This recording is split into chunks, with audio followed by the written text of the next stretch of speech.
নাহমাদুহু ওয়া নুসাল্লি আলা রাসূলিহিল কারীম আম্মা বাদ আউযু বিল্লাহি মিনাশ শাইতানির রাজিম বিসমিল্লাহির রহমানির রহিম। সকল প্রশংসা সেই মহান আল্লাহ তাআলার জন্য, যিনি সমস্ত পৃথিবী সৃষ্টি করে ভালোবেসে আমাদের পৃথিবীর সকল মানুষকে সুন্দরভাবে পরিচালনা করতেছেন। হেফাজতের লাশ 3 স্থানে গায়েব করা হয়। 1 নম্বর কক্সবাজার, 2 নম্বর ঢাকা কুমিল্লা মহাসড়কের একটি ব্রিজের নিচে ও লাশ টুকরো টুকরো করে বিভিন্ন স্থানে, বলেছেন মেজর অবসরপ্রাপ্ত সুমন।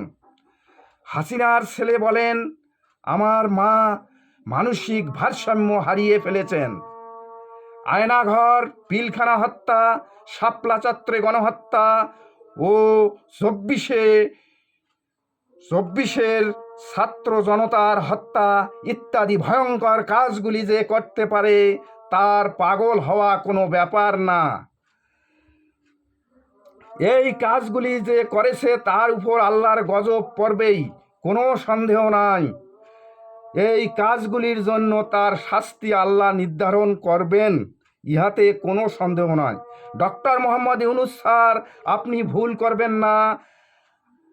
আপনার সুযোগ বারবার আসবে না, আপনি সুযোগ হাতছাড়া করবেন না।